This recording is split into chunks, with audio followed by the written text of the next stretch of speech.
Well, as you guys can see, we are joined by some very special guests inside the studio right now. We are blessed, excited, and elated to have the McClatchy girls basketball team here on the show. And we are actually making history because for the first time, Matt, we have 7 people, including us, up on the desk. So this is a part of history tonight. So representing the Lions, let me introduce them to you. We're going to start off over here. We have seniors Sienna Squires and Kyla Stancil-Williams right next to her. We also have junior Norray Lewis.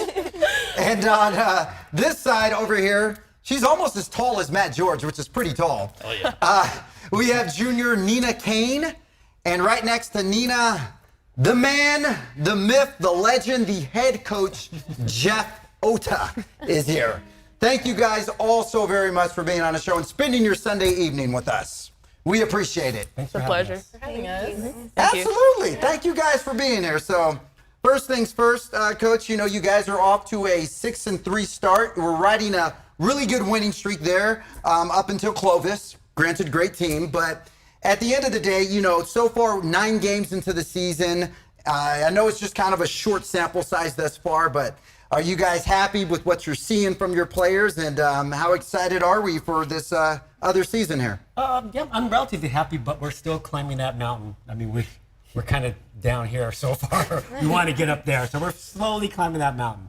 Now, Kevin, we're in the presence of greatness here. The entire McClatchy Lions team is plenty of greatness, but Nina over here has dropped 44 points at one point this season, which, to tie in the Sacramento Kings a little bit, that matches a career high of a guy named De'Aaron Fox. So 44 points, not an easy thing to do. Nina, take us back to that game. What was going right? What is it like to score 44 points? Because Kevin and I combined have never scored 4. That game, I was really into the flow of the game. And, you know, when things slow down like that, at that point, I just go back to my training and trust what I know, what I've been working on, and put it in the game situation.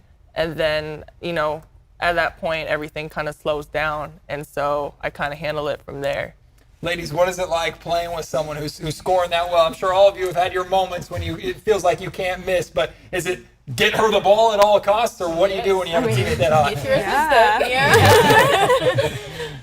Yeah, I love how you say get your assist up because, you know, obviously you want to feed the person who's eating on the court right now. But, you know, I guess to Sienna or, you know, Norray, to play for a team with this much prestige and whatnot, what does that mean to you guys?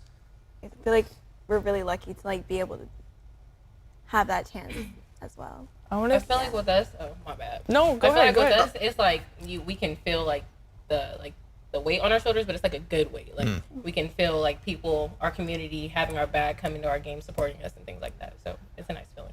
I want to say that with this team right here is really special, what we have. And I feel like we can recreate, you know, that team that took all the way to state 2015 year. And, you know, it takes steps at a time. It's a gradual build. And over the course of time, you know, we're going to face obstacles that we have to get through. But, you know, with a team effort, because basketball is a team sport, I believe that, you know, we all have the strength to get there and to really achieve that goal. I definitely think we feed off of each other. So when we're playing, it's really all about chemistry with us. So we want to do the dirty work for each other. We want to get back on defense. We're going to talk to each other, switch on screens, stuff like that. Because at the end of the day, we're going to win as a team, and it's not just one person. So, you know. Coach, I have to ask you, because you've been doing this for a long time. You know, obviously coaching, there's a lot of holding your players accountable. There's a lot of disciplining when you need to and whatnot. But obviously it's something that you excel at. You built some incredible programs over your duration coaching there. What gives you the most joy about coming out there and doing it day in, day out? What do you get excited about? I guess developing the relationships with the players. It's not just, I mean, to me, I kind of develop, I want to help them once they graduate also. You know, help them with, you know, finding jobs, you know, in fact, they don't know it, but we're going to go over investments, teach them about money. And so I want to do more than just basketball with these players. That's awesome. Well, investments are important because one of these young ladies says they're going to be making millions on TikTok. So they're going to need to know how to invest all of that. Yes. Very important. Now, here's one I know all of you guys can answer, even you, Coach. Basketball energy is so important, and home court advantage is truly something so special in the game of basketball. Take us inside a McClatchy Lions home game. What's the energy like in there? What is the environment like, and how important is that to you guys? You have the Legion, the steppers, the cheerleaders, and the parents. It's all loud. It always feels like a playoff game whenever Legion's there because it's just so loud. The energy's just going. Everybody's cheering for us. So I think it plays a big factor, especially when the opposing team is shooting free throws and we got our steppers saying she's not going to make it. Well, thank you guys so much for coming on the show this Sunday. We really appreciate your presence. The McClatchy girls basketball team. Hear the Lions roar.